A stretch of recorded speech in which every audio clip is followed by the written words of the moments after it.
When one of us is suffering, we all feel pain. When one of us is stumbling, we fall again and again. All of us are slaves until all of us are free. Everyone needs sanctuary. Thank you. Hi, everyone. I'd like to welcome everyone this evening to this talk by Tanya Gersh. My name is Shelley Milstein, and I'm a member of B'nai Moshe Synagogue. The B'nai Moshe Synagogue is pleased to be hosting Tanya Gersh as she presents her story. Just a few reminders. You should all be muted, but if you're not, just please remember to mute yourselves. If you have a question or a comment, can you please send it through the chat? You can either send it to me, Shelley Milstein, or to Dr. Ada Yearman. Tanya's in the process of making a documentary of her experience, and she requests that if anyone wishes to donate to this, please find the information on the B'nai Moshe website. I would now like to introduce you to our much loved Rabbi, Rabbi Shalom Cantor, and he will provide a brief welcome and introduction. Thank you, Shelley. It is truly, in many ways, a long, you say dream of having Tanya be able to come and speak to us.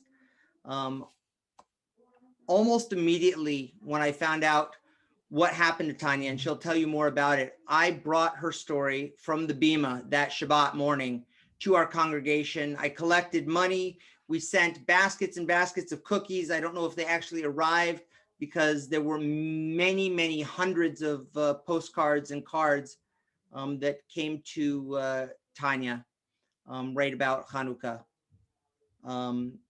But let me take a step back before we go there.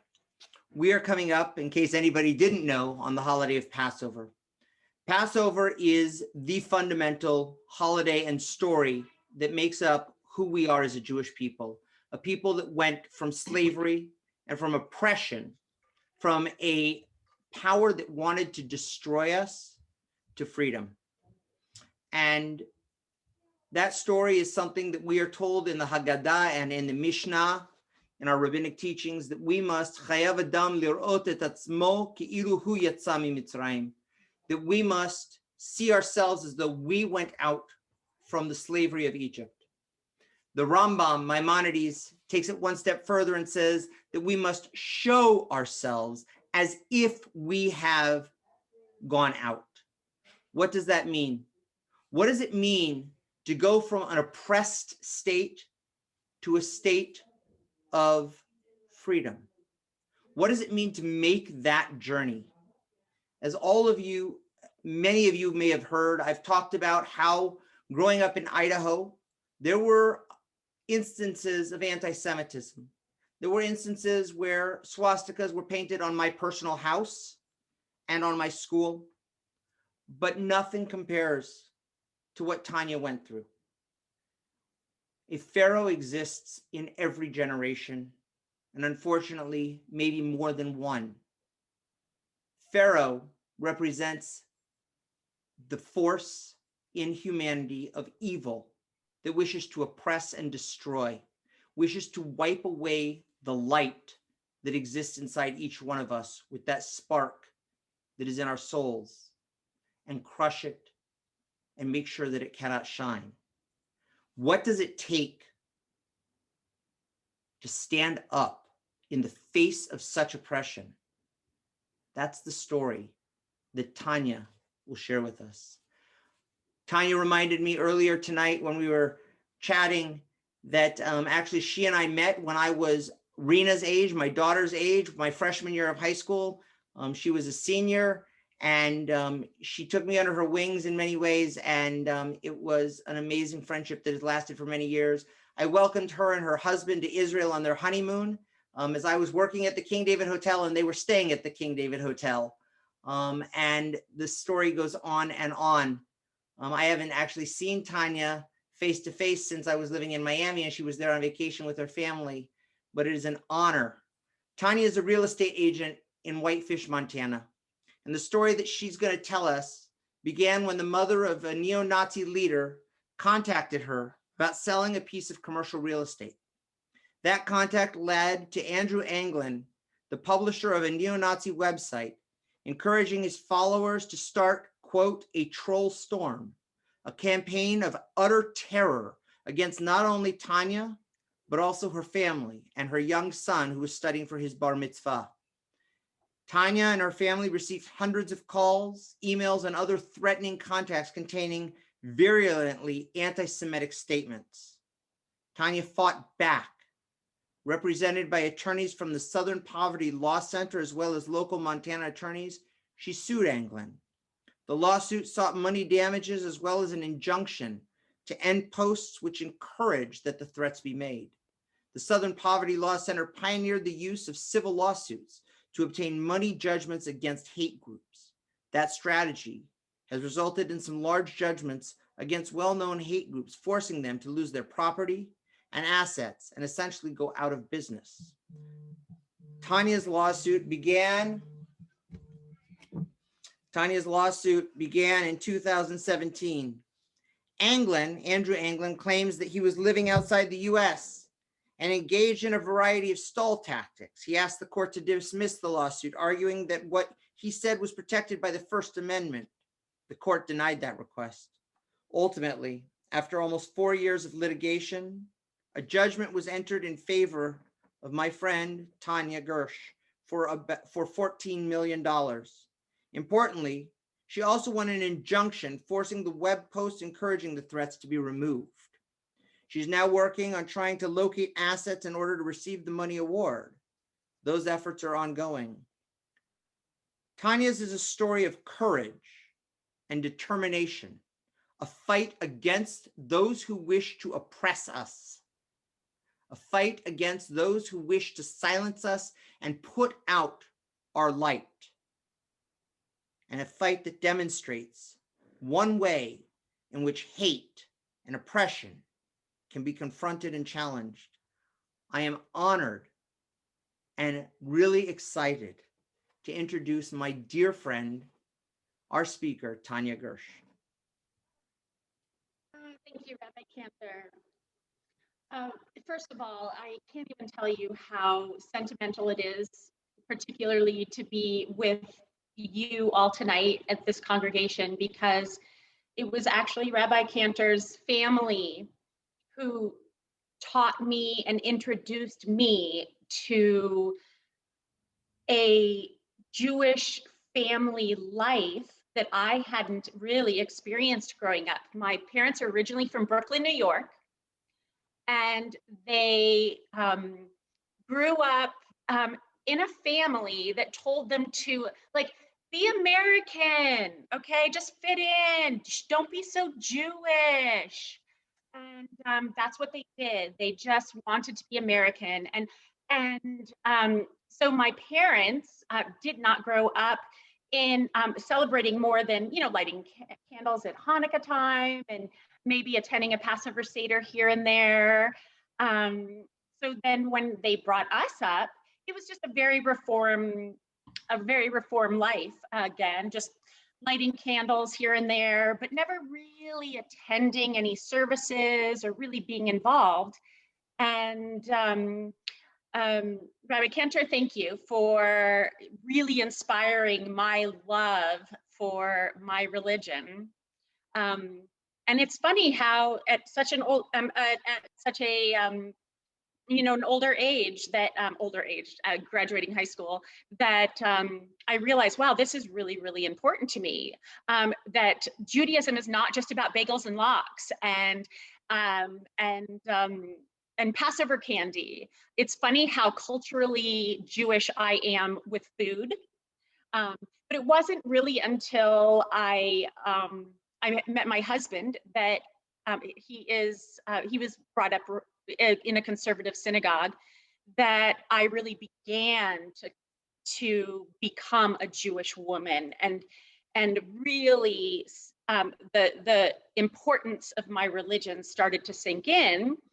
But even then, I was really nothing but a Martha Jewart. You know what I mean by that? All of these years, all I wanted to do is have a really pretty Passover table, and I wanted the Hanukkah celebration to be really joyous and pretty, and have matching plates and napkins. It wasn't until this experience that I found Hashem, and it really could have gone the opposite way for me, and that's kind of what I would love to talk to you about. Obviously, we were part of something that was so out of the ordinary, and it was hard. I feel like I'm a really happy and positive and strong woman, but this put us to the test, and it broke us. It broke me. I like to describe it as my virginity was raped from me, meaning that I had no idea that there was hate out there for my people like this, right? We have been teaching the Diary of Anne Frank in 8th grade classrooms for 30 years. I thought we were so done with this, right? I thought for sure, I mean, I was raising the Glee generation, which was this fun television show where kids would sing and dance about everybody's differences and celebrate everybody's differences. And how naive I was looking back, because I shut my ears to really what was going on in the outside world. I figured if this was a problem, it was somebody else's problem. It wasn't mine. It could never happen to me. And part of me wondered if it was even true. I mean, this, like, of course, the Holocaust, we so won that war, didn't we? Doesn't everyone just know that Nazis are bad? Don't we just know that it's not acceptable to hate anymore? And I had the rude awakening of finding out that it's all true. We haven't won the war. The hate is still very, very much alive. The night that I found out, I came home, and we never lock our doors in Montana. And it was the first time the door was locked, and I knocked on the door, and my husband came running to the door. He said, come inside, come inside. I'm like, why is the door locked? And all of the windows were shut, all the shades were shut, and all the lights were off in the house. And it was about 9 o'clock at night, and he said to me, come here, Tanya, I need to show you something. Something terrible has happened. And we walked into my bedroom, and sitting on the bed was his laptop with a picture of me with a spear through my neck and a call of attack on me and my family to harass me in any way possible. Right there in front of me was my email address, my phone number, my office address, my office phone number, a link to my website, a link to my office profile website, every social media, Twitter, Facebook, obviously, there was a link to all of it, and it said, are you ready for an old-fashioned troll storm? We are going to make her life miserable, and look, we can kill the Jews without even touching them, because we're going to drive her to the brink of suicide. And that's what they did. That's what they tried to do. We were bombarded for months with the most disgusting anti-Semitic rhetoric that you could imagine. And at first it broke me. Obviously it was the life that I knew to be the life that I owned was immediately turned upside down. Very quickly, within just a couple weeks, Southern Poverty Law Center showed up at my door. But before that, we called the police and we called the FBI, and they were terrified. They'd never seen anything like it. And frankly, they had no idea what to do. They had no idea if we were in danger for our lives. They said, I recommend you lock your door and stay inside, and we'll do drive-bys. When Southern Poverty Law Center showed up, they said, Tanya, we have been following these hate groups for many, many years, and they cross the line with your family. If you can help us, we can take them down. And this is where it gets really interesting. I'd spent the last few weeks in absolute agony and an incredible amount of grief and this terrible sorrow for my family and for my life and for our safety. But the second that they asked us to fight, something changed. And this is always the first question people ask me. Tanya, how are your children? And I'll tell you, they were 9 and 12 at the time. My oldest son was studying for his bar mitzvah.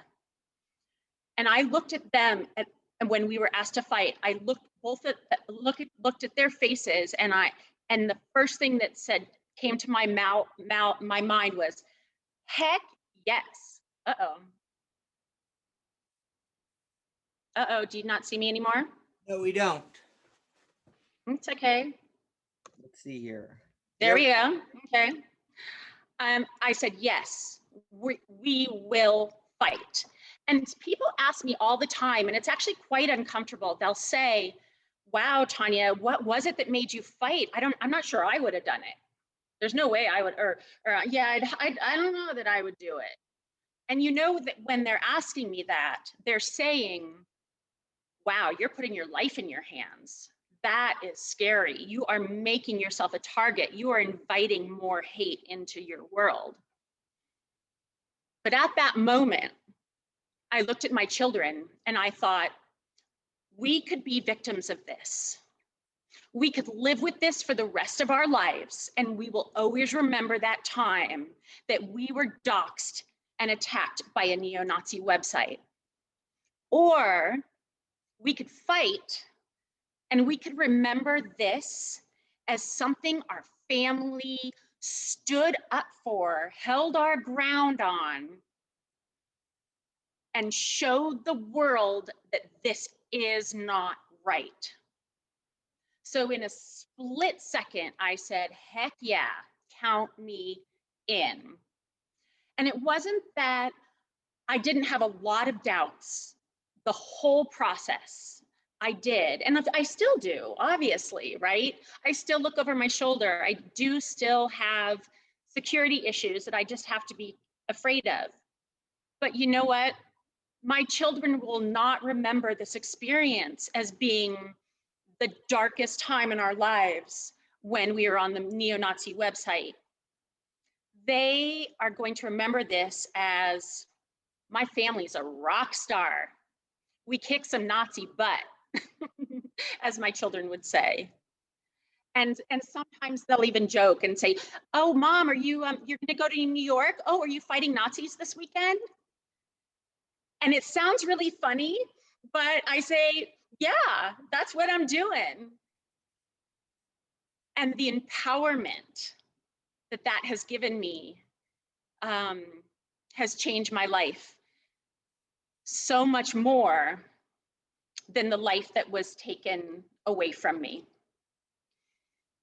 So since this happened and we started the publicity, it was amazing to me how much publicity and attention the story received. As we were doing this publicity, And we would get more and more and more hate mail, but we would also get more and more and more love. I'll tell you, it was the power of this Jewish nation that we live in, this Jewish family that you're looking at on Zoom today, not only from your synagogue, but from synagogues in Whitefish, Montana, and all over the world, that got me through this. I got love letters and packages from everywhere. It was Hanukkah time. I got the best cookies ever from Rabbi Cantor and his family. And yes, they arrived and only one of them was broken. I received chocolates from a family named Weinstein from New York, that was 4 feet tall, this package filled with chocolates, and it had no return address other than "We stand with you, Weinstein family, New York." I received letters from, I received a package from a Muslim women's knitting group in Boston saying that they stood beside me. So after the Jewish world rushed to my and filled our Hanukkah our table with hundreds of Hanukkah cards and love letters, the outside world began. Christian organizations. I received a letter of solidarity from every Native American tribe in Montana. And then my community came to help me. It took the community a few weeks because they were terrified, because part of this was also a planned march on Whitefish. There was going to be a march on Whitefish that was going to end at my home. And they started advertising this and publicizing this and sending it all over my community. And then they started attacking people in my community that had anything close to a Jewish last name, and businesses. So that now all of a sudden something that I was involved in spread to my community, and the terror in this small town was palatable. But then something really interesting happened. They started coming around and realizing, wait a minute, this is not my town. This is not our town. This is not Whitefish, Montana. We do not let hate walk into our town and take over. No way. Somebody photocopied 3,000 paper menorahs and distributed them all over Whitefish. And so everywhere you would drive, there would be a menorah in a window to stand and represent just standing with the Jewish community of Whitefish and with my family. Then the city council did a declaration that hate is not welcome in our community. And then the governor showed up at my house and held my children's hands and said, we will not let this happen in Montana. We will not let people think that this is tolerated in our state. So wow, here I am, this mom from Whitefish, Montana, with so much negative and positive attention being thrown at me from so many different directions. But I have to tell you, everyone, and I want you to know, love is so much stronger than hate.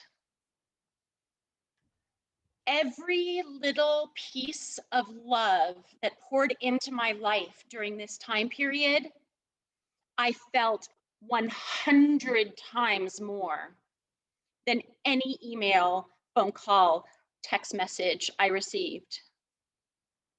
And I still, to this day, hold on to that so much. In this really crazy time that we're living in, and it is crazy, everybody, I'm not going to pretend like it's not. I am not here to tell you that we're okay. I'm not here to tell you that at all. But you know what? The Jewish people have never been okay, have we? We have a very long history. But what I can tell you is that the more that we are here for one another, the closer you are to your Judaism and protecting your Judaism and teaching your Judaism and participating in your Judaism and sharing your Judaism with the secular world out there, the safer we are. This is the time when the alarms are sounding in our country. You know, the alarms are sounding. And what's the worst thing you can do when you hear a smoke alarm? What's the worst thing you can do when you hear any kind of alarm trying to notify you that there's something wrong? The worst thing you can do is ignore it, because you're going to take your life in your own hands. It's time we stop ignoring it. And that's why I'm here. I didn't really have a chance to not ignore it. This was something that was thrown on me. I think I would have rather ignored it. It would have been much easier. But now that I'm here, I've learned so many lessons along the way about how we move forward from here. How we, every single one of you listening, and I mean it, I am literally talking to you, how you can participate in what's happening right now to our people in our country. The first thing is that we have to stop perpetuating our own anti-Semitism. I traveled doing so many speaking engagements before the pandemic hit, and everywhere I would go, there would be someone that said, yeah, you know, I'm Jewish, but you know, not that Jewish, kind of like how I opened. Like I was Jewish, but I wasn't like Jewish, right? All I did was light candles on Hanukkah. I'm like not Jewish. And it was really, and after hearing this so many times, I really started to realize, wow, what you're saying is very troubling to me, because you are Jewish. You do not have to belong to synagogue. You do not have to light Shabbat candles every Friday night to be Jewish. You are Jewish, and it's time to start owning that. And I also started to hear this, oh, I'm Jewish, but not like Jewish like them. I'm not like, you know, there's like those Jews. Oh my heavens. This is one that's very, very painful to me, everyone. We have this huge Orthodox community in our country, ultra-Orthodox community in our country. And you know what? They are the worst targets right now. Do you know why? They are in costume. They walk around displaying to the world, this is who I am. I don't do that. I'm a white girl, right? I can hide that so easily.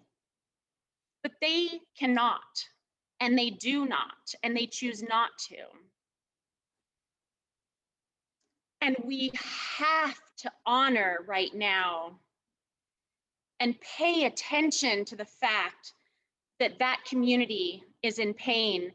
And it doesn't matter if you agree or disagree with Orthodox or Reform or conservative or Reconstructionist or Chabad or Lubavitch, whatever it is. It doesn't matter. We're Jewish. And we have to love one another unconditionally with zero zero judgment. That's the first thing. You can find so much to judge each other about, everybody. Let's stick together through this. Please, we must stop perpetuating our own anti-Semitism. And this also means when you're with friends that are not Jewish and you're out to dinner and you order lobster, it's like, oh yeah, I don't really care about that. You don't have to stay kosher. It has nothing to do with staying kosher. You know what I've been telling my children now? If I want to order lobster out, and I've been known to, I'll say, okay, you guys, we need to feel guilty. We need to take a moment and remember that we're Jewish. And let's just put this at the forefront of our minds and then do what you must. But I would never go out to a dinner with a friend now who's non-Jewish and say, oh yeah, I don't really care about a kosher. It's just like, that's not for me. It's not something that is important to me. What is that telling that friend? That you're telling your friend that there's something wrong with Judaism. And we're all guilty of this. So this is the time, everybody. If I leave you with nothing today, this is the time, and it has nothing to do with rituals or lobster or lighting candles. This is the time to be out and loud and proud about being Jewish, no matter what. This is the time where we need to show our colors and show the world that we are beautiful people, interesting traditions or customs aside. It doesn't matter what you think of them or if you do them or if you believe in them. It's time to not criticize Judaism at all. And that is how we're going to teach our nation. I hate saying that I'm a fighter because I am not a fighter. I fast forward through fight scenes in West Side Story, the movie. I am not a fighter. I don't want the Jews to fight. I don't want us to fight at all. Do you know what I want us to do? I want us to take advice from the gay movement. When they were discriminated against, you know what they did? They threw parades. They didn't fight. They celebrated their people. And they celebrated and they celebrated and they celebrated enough that finally they gained so much acceptance. Will we ever have full acceptance? No, of course not. Nobody will. We do not need to worry about full acceptance. We need to worry about perception. And the way we can change perception is by being the best Jews we can be. So through this process, I started out with very little education, then I married my husband and we started to do some, all of the celebrations. I was Martha Jewert. But then when faced with something like this, I found Hashem. When things really go wrong, you reach for a source of strength. And that source of strength has been my saving grace.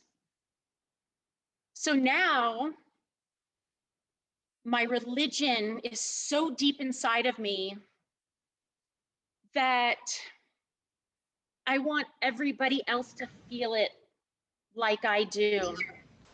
If nothing, for the pride of our people.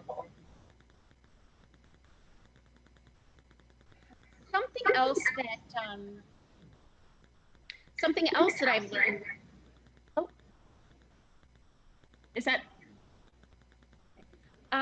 something else that I learned? Whoops, hold on, Tanya.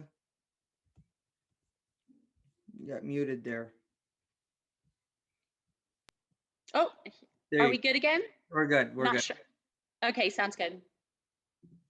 I'm going to stop shortly, and I'll answer some questions really that pertains to my story. But the last huge lesson that I've learned in this process is that Jews are very, very quiet about their pain. I've had the privilege of meeting with Holocaust survivors through this process, sitting down with them and spending days with them and their families. I needed that for my own personal healing. And I needed to ask permission. I needed to ask permission. Is it okay that I talk about you and I tell your story? Because we're losing them right now. We're losing them very quickly. And I found how many of them have not shared their stories with their families because it hurts. We sit Shiva for 7 days and then we get over it. Or that's the goal, right? We are conditioned from an early age to try to move on and put pain behind us.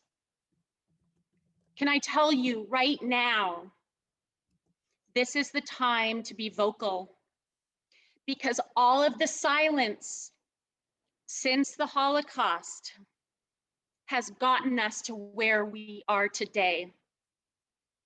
And if we stay silent with what's happening today, there is a possibility of something terrible happening again. And as a matter of fact, we are in it. We are sort of in it. I don't know about you, but when I saw the Capitol building stormed, it took about a week for me to recuperate.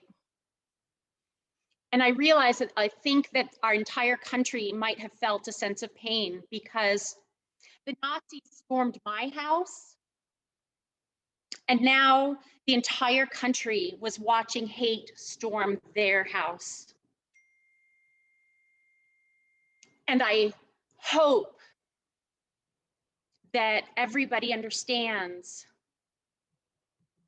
that this is the time to make sure this never happens again. It's so cliche, never again, never again. I know, never again. No, this is where it stops, right here with all of you today. Hopefully, if I leave you with anything, do it, everybody. Out and loud and proud. It's time to celebrate, absolutely celebrate who you are. Let me take some questions. So allow me to just reflect for 1 second on what Tanya said, which is just, I'm just like, so I'm thrilled to have my friend here with us. I've been dreaming about it since it happened, of getting her to be able to tell parts of her story. As I mentioned when I introduced Tanya, I mentioned that in high school, my house had swastikas painted on it. And this is in beautiful Sun Valley, Idaho, where nothing like this happens, right? There's only good people in Sun Valley, Idaho, and my school. And my parents' reaction at that point was, shh, don't tell anybody. Go buy a can of paint. We're painting this now. And that was the end of it. That was it. And that began to change for me when I went in college and I had a swastika burned in my dorm room door because I was the loud Jew. And I am thrilled. I was with Tanya through the beginning when I couldn't talk to her. I couldn't really contact her because she cut off everything. It was through her husband's law firm that we had to send everything. And the fact that she's here now it's a miracle in its own right. And I'm thrilled. And by the way, if anybody ever gets the privilege of being Facebook friends with her, you will see that to this day, her Hanukkah table and Passover table are the most gorgeous that exist on Facebook. So I will say that. But with that, I'm going to invite our sisterhood president, Ada Yerman, who's going to join us on the screen and has been sent a number of questions. And so she's going to go ahead and pass those on and ask those of Tanya. Hi. So Tanya, the first question that someone posed was, how many Jews are there in Whitefish and in Montana? Whitefish, we have about 100 families, I would guess, somewhere in there. And we actually have two different Jewish communities. We have a Reform community that is run by a board of directors, which is exactly how Rabbi Cantor and I were raised. We attended services in a local church because we borrowed space, and we threw Passover seders at local restaurants and banquet halls because that's what we needed to do because we're not big enough to sustain a building. And that's how my children are were raised here. And I'll tell you, it's really actually an honor to be raised a Jew in a small town, because if you don't show up to something, everyone starts to call you. So you have a lot of like responsibility, and we've become very educated because we've had to do so much ourselves. We didn't always have a full-time rabbi. We had to, I had the absolute honor of leading our community Passover Seder for 70, 80 people for years and years and years before Rabbi Francine came and took over the community. We also have a Chabad community. Yes, Chabad are everywhere. And the communities work beautifully together, and we all bounce back and forth between the communities, and so there's something out there for everybody. And I'm not sure about the whole state of Montana, but there's nice, beautiful communities like this all over the state. Yeah. Okay. There is another question, which is, why did they attack you? How did they find you, of all people, in this little town to attack? So I was contacted by the mother of Richard Spencer. Richard Spencer started the alt-right movement. And alt-right is essentially, he decided that Nazis shouldn't be skinheads with tattoos and combat boots. He decided that Nazis should be in business suits with college Ivy League educations, socializing at very important events. And he was incredibly successful and had a huge following. And sadly, his family had a seasonal home here in Whitefish. And she called me to sell her commercial building, and probably not knowing I was Jewish. And when Richard Spencer found out that I was Jewish, I had right on my Christie's website that I was very active in the Flathead Valley Jewish community. He decided that I was extorting his mother. He had a web broadcast with Andrew Anglin, and I was on the neo-Nazi website a few days later. It was just literally in the wrong place at the wrong time. I admit that when Sherry Spencer called me to list the building, I had a huge moment of pause. It's like I'm still in therapy over this moment. Why did I agree to this? Another question I'm asked a lot. But at that moment, I felt like such a peacekeeper.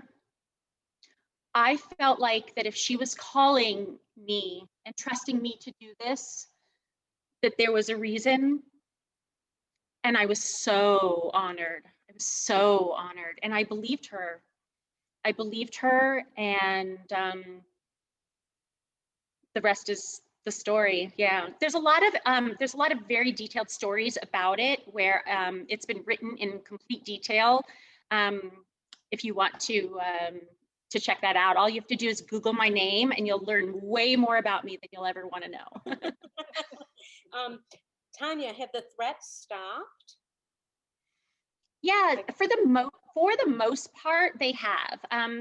Every few weeks, they trickle in little messages here and there, or every once in a while, especially after there's been some publicity on me, I will Google myself, and I'll see some imagery of them like making me out to be the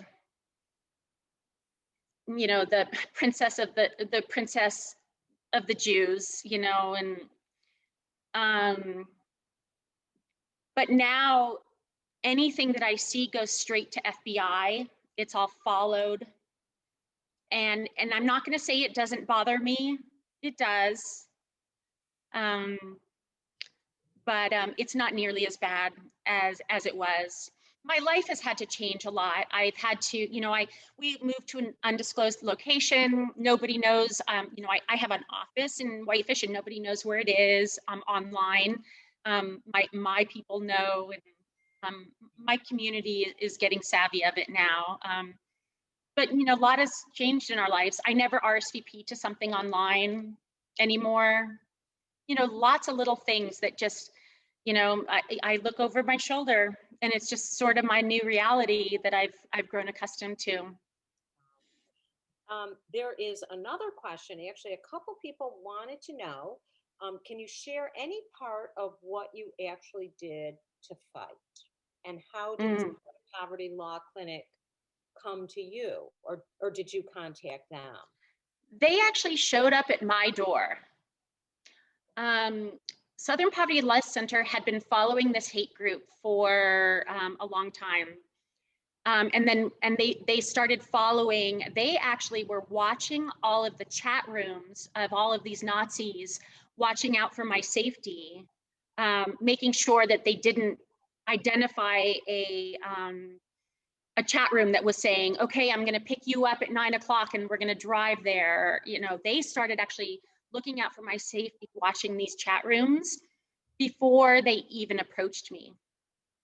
And then they started to do some research, and they sent a detective out, and they wanted to make sure the story was what the real story was. And then they knocked on my door, and you can imagine the day that they arrived and said, "We know what's happening to you, and we want to help." The incredible amount of relief that I've felt. As far as the specifics of the lawsuit, I could go on about that forever. Again, Google my name and you can follow that lawsuit. It's still in detail on the SPLC website.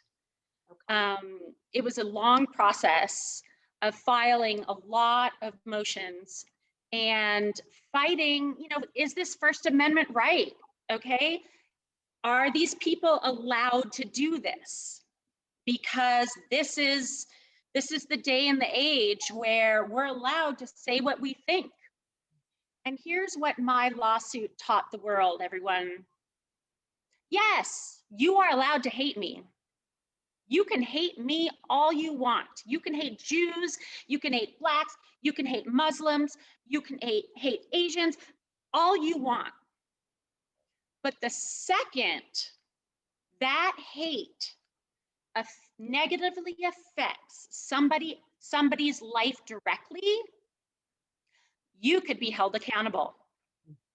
If you use your First Amendment rights to terrorize, that will not be tolerated in our country.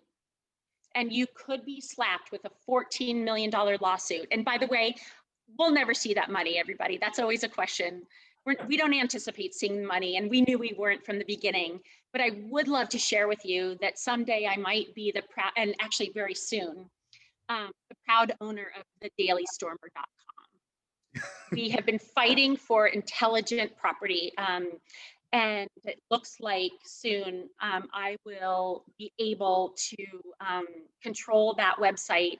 And I'm working with the ADL and a group from Northwestern University, as well as a few other groups, to make sure we maximize that website to keep our people safe and inspired. Someone asked, do you think your case has actually helped to reduce the power of the ultra-right? And what role did the ADL have in your case? Yes, yes. So the Daily Stormer, when the call and attack went out from my family to my family, for my family, they had 300,000 followers, everyone, this website. Think about that number, following a Nazi website every single day. So when this happened, the judge ordered that the website would be taken down, and then they had to move around a lot and rebuild. And they also were terrified of the backlash. Andrew Anglin and Richard Spencer had every opportunity to come and sit in that courtroom and tell me to my face what they thought of me. And they didn't show up. They didn't show up because they're cowards. They're cowards, and many of their followers recognize that. And they lost a lot of their power. It doesn't mean they're not still there. I'll tell you, they move from one hate group to another. They rebrand themselves as something different. The hate's not going to just necessarily go away because of this. I'm not naive to that. But I'll tell you, the message that the hate will be held accountable, I think is hopefully gonna do some good. There was a second part of the question. I'm sorry. What role did the ADL have in your case? The ADL sent out a representative during this time period, which was incredibly comforting. They flew out, they spent a few days hanging out in our home with our family, helping us understand who these people were and what our actual security risks are. And that was pretty much the role that they took on. And there was another question about what role does the interfaith have in Whitefish? We actually have a really, that's an interesting question. Thanks for asking that. We have a beautiful interfaith group in Whitefish. Our religious leaders have come together and started interfaith conversation amongst themselves, and they have really started to try to bring it to local churches. I have to be honest with you, everyone, churches were very, very silent through this. Even my local churches. I heard from very few churches around the country, where I heard from many, many, many synagogues. That's just something that it could be in a whole other discussion. Yeah. Here's another question. How did your children handle this, and how are they doing now? Thank you for asking. Okay. So my youngest son, Micah, he actually dropped out of school during this time period. he didn't know that, and neither of my children knew that we were part of a group of people who were hated. They were young enough that I hadn't watched Schindler's List with them. You know, we talked about the Holocaust as you do at services here and there, and we say the prayer for the 6 million people. But as far as they were concerned, it could have been a story in the Torah, right? They figured it was so long ago, they didn't need to worry about it. So when they found out that we were still hated, it was a very rocky time. My oldest son was studying for his bar mitzvah, and I had to say, yes, honey, yes, we are part of a religion that is hated and by some people, and yes, you still have to study, and yes, you are still having your bar mitzvah, and yes, you have to remain Jewish. It had its tricky moments. So my youngest son dropped out of school, and he became angry because this experience taught him what hate was. He didn't know what hate was, but after this, he hated these people. He hated these people for making their mommy cry.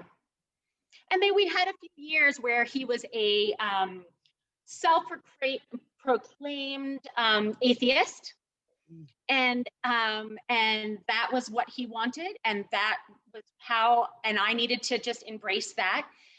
But then last year he had his bar mitzvah, and yes, he had to study, and he was willing to do it just because he didn't want to disappoint his mommy. And he also saw how much money his big brother got for the bar mitzvah. So he's like, sure, I'll do it, but it's only for that.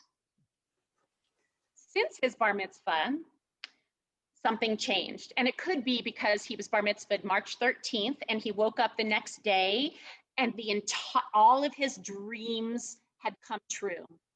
School was canceled. And it could have had something to do with him finding God, because now my little Micah wears a kippah and tzitzit to school every single day. And he's the only kid in his school that does that. His father doesn't wear a kippah and tzitzit every day. But Micah has decided and has listened to me when I say, this is the time to celebrate. That's my little Micah. He's celebrating. Oy, those children. They've been through a lot, but they are we have come out okay. We are a very strong family. Lucky to be surrounded by so much love, Baruch Hashem. And the last question is, can you tell us something about the documentary that's being made about you and this journey, and who is making it? Oh, thank you. So I got a phone call from the Attorney General of Minnesota, and a nice Jewish man. And when someone like that calls, you tend to take the call. And he said, I want your permission to introduce you to a filmmaker who just completed a project here in my area about the Muslim community. And she's looking for her next project. And I was wondering if I could recommend your project to her. And because it came from him, I thought, okay, I'll meet with her. And she flew out, and her vision was so in line with mine. I pretty much decided that I'm not going to do anything unless it has a purpose. If it has a purpose, I want to be involved. And her purpose, and which has now become my purpose, is to inspire youth, to educate youth about what's happening in our country and inspire them to be warriors. So I signed on the dotted line, And we are almost finished with the documentary. The amount of attention it's received from who it could potentially be taken on by has been overwhelmingly positive. And it's been a really incredible healing process for me to tell the story. And it's really going to, it will be my story and the story of pain. But more than anything, it's going to be now the story of my pride. And I want to teach pride more than anything now, because I'm so proud of how my Jewish community became the Jewish community of the world became part of my family and protected me and got me through this. I owe them my life. That's wonderful. Well, go ahead, Ada. No. You, please. I want to thank Tanya. This has been amazing. My two children are in the other room so that we didn't get feedback watching on another computer, because my daughter's in a Holocaust class right now, and she's going to share the recording with her class tomorrow, and it's very exciting. I want to thank you, Tanya, for joining us tonight and opening yourself up. From hearing the original stories of what you went through and following it kind of on a monthly basis for a long, long time, and getting this and having our lives come in full circle, that, as you said in the beginning, that my family introduced you to the joy of not just bagels and schmear, but celebrating. For those who are members of our community know that every year at Hanukkah, we do the Hanukkah light parade, where we have a 15-foot high menorah with huge flaming torches and loud music and lights, and we go blaring through the neighborhood, lighting Chanukkiot, on people's lawns. And I think that's what Tanya's talking about, is taking charge and saying, I'm proud to be Jewish and I don't need to hide. And we have something, not only that, but we have something beautiful to offer. And as we enter, as I said, as we enter into Passover, I'm going to hold on to the story that you told as a story of redemption and a story of fighting for our freedom in so many ways. And I am, from my heart, so grateful to you. And I can't wait to, God willing, come and sing and dance. We'll redo B'nai Mitzvah, whatever you need to do in Whitefish, Montana. And so really, on behalf of my community and on behalf of myself and my family, thank you for being with us and sharing. And we look forward to, God willing, seeing the documentary when it comes out. And maybe, who knows, maybe when we all get vaccinated, having you come and actually visit and speak as we have an showing of the film or something like that. But thank you so much. And thank you to the Sisterhood for setting all this up. And I don't mind staying on a little bit longer if there's some more questions. But this is a good time. No one's going to notice if you bow out and say goodbye. And I'm happy to say goodbye too. But I did agree to stay on for a few minutes after when it all ended, because there's so much to the story, and there's so I literally could talk about this for hours. I'm not going to. I have about another 20 minutes or so. I'd be happy to answer more questions. So if you have questions, please put them in the chat, either directly to Ada or in general, and we will definitely bring those questions to Tanya, because her story is much deeper than she was able to cover in the little bit that she told. And it's quite amazing what happened in terms of the different Jewish communities that did come to visit her throughout this entire thing. But please ask any other questions you have at this point, because it's quite a deep story. If no one has a question, before I I think one of the one of the stories that I feel like is really, really important to tell through all of this is Charlottesville. I'm asked a lot, like, what are you doing now? You know, they took your career from you. How are you getting through that? And I had pretty much decided not to go back to real estate ever. I didn't feel I could ever face this. I was pretty broken and terrified. But then Charlottesville happened.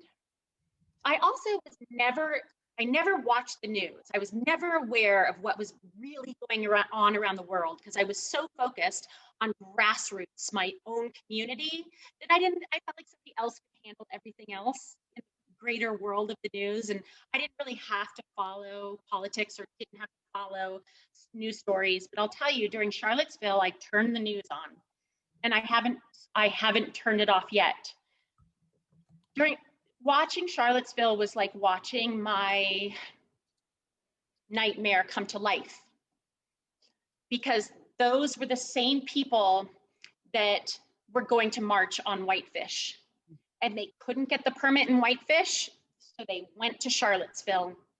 And I had this sense of responsibility, like somehow I was going to see pictures of my head on pitchforks marching through those streets. And it was terrifying.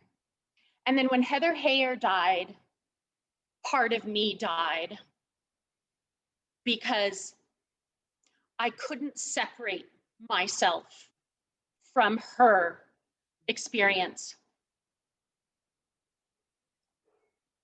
And then Susan Bro got up on national TV. She's Heather's mother, and she said, I am proud that my daughter showed up to protest that day. I do not regret that she was at that rally. And I said in my head, holy moly, I have to go back to work. Because if I don't go back to work, they win. And I also realized not only do I have to go back to work, but I'm alive. Pittsburgh, those victims, they're not alive. I'm the lucky one. I'm the lucky one. I can share. I can speak. I can spread a message and I can teach. God has gifted me this gift. And look, everyone, we go through hard times, every single one of us. I know every single person I am looking at on the screen right now, and I can see all of you. And it's so soothing. Thank you for your smiles and your nods. Every time I speak, I heal a little bit more because I feel like I have a family who cares, right? Oh, I just lost my train of thought, but I have a power and I'm lucky. And you're going to go through so many hard times. Every single one of you has gone through trauma in your life. None of us get through life without trauma and devastation. It's what you do with it that matters. You can choose to let it devastate you and define you forever. It's really easy to do that. Or you can say, I have Hashem. I have a world that I'm living in that's more important than this grief. I have more to give. I need to learn something from my experience. I need to grow from my experience. And I need to do something good with it. Whether it's divorce or death loss of a loved one, whatever it is, accidents and injuries, please find power in your healing. And think of me when you do. And I actually keep a picture of Heather right here at my desk at the office. This is her. Wow. Because it reminds me every single day that I am alive. Hallelujah. Amen. Amen.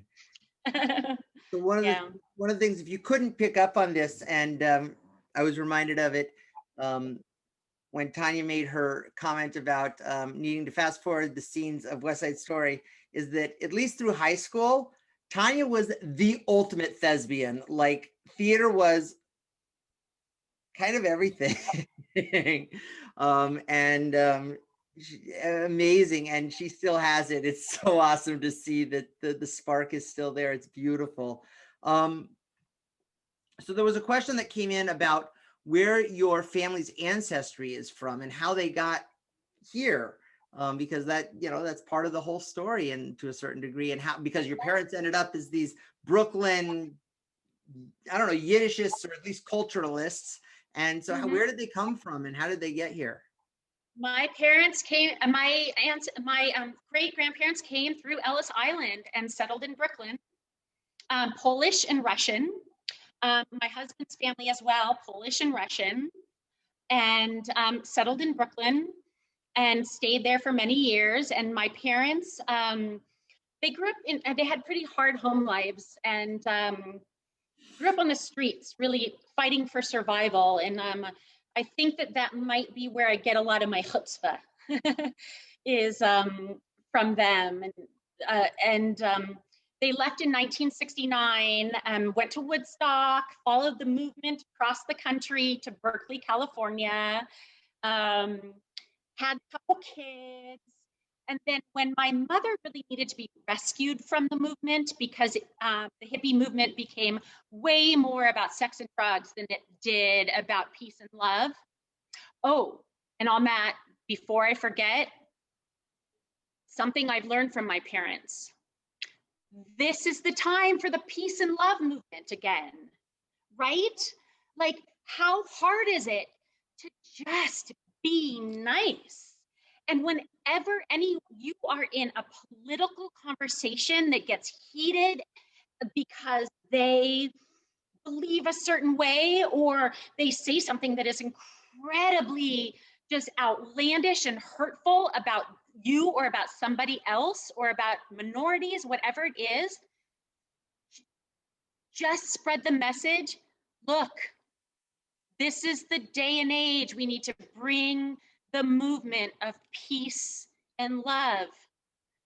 Just be nice. Just be nice. It's really that simple. Peace and love. Anyway, they moved us up to Idaho to rescue my mother, literally, from the movement. And then they became like the best parents in the world, and brought us up in the country, and did their best to bring up Jewish kids. And you know, I actually, the Star of David, I have always worn a Star of David all my life. And I remember my grandmother from Brooklyn coming and staying with us, and saw that I was wearing a Star of David. I was probably in high school, I think. And she said to me, Tanya, why are you so Jewish? Why display that? Like, why are you being so Jewish? And I didn't get it. I didn't understand that really. It kind of went over my head, but I'll never forget the comment. Now, I think back on that, and I feel a tremendous amount of pain. A tremendous amount of pain, because I know exactly where it came from now. It came from her fear. She wanted to protect her children. She wanted everyone to just blend in, just like Rabbi Cantor's story, just pretend like it didn't happen. We need to not call attention to this.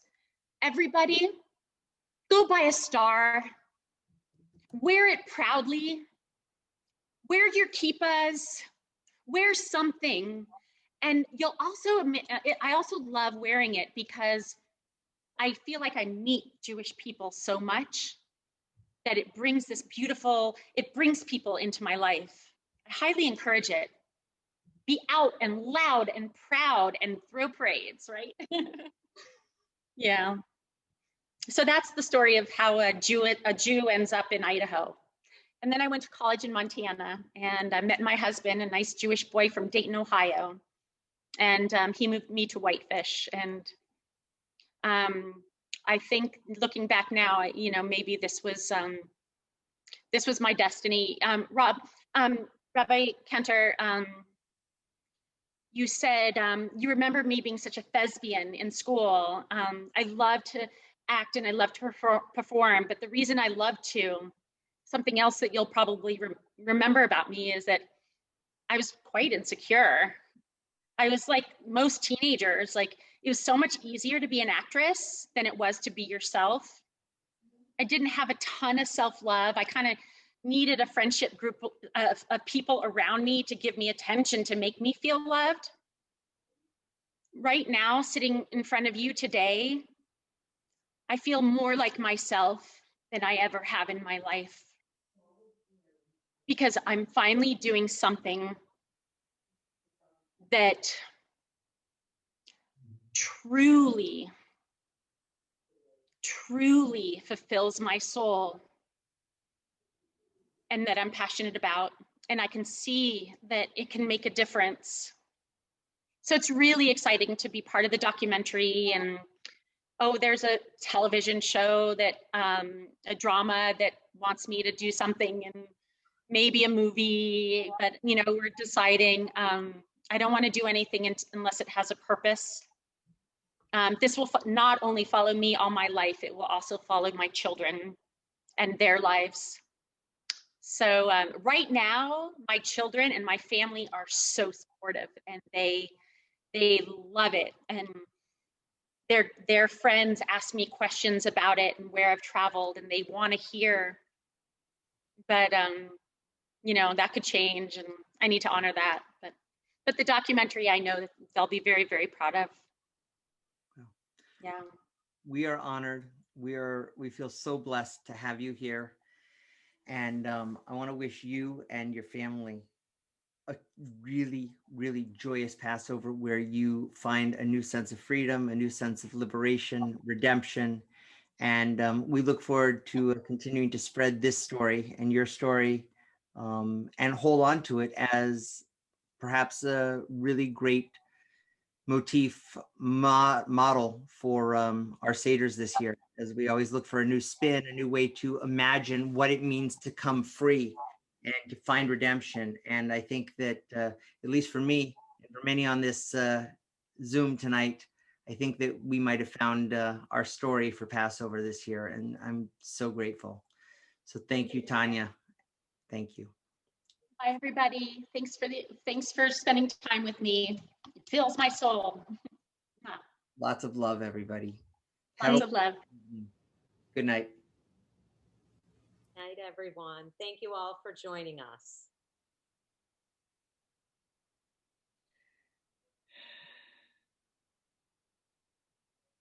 Say hi to your husband for me and your kids. I will. I know he remembers me because we were at the King David and in Florida. I don't know how much your kids were very much into their iPhones at that point, so I don't know how much they remember, but They do. They definitely do. Yes. Wonderful. Bye, everyone. We'll get together at some point. Okay, absolutely. Good night, everybody. Good night. Bye-bye. Bye. Bye.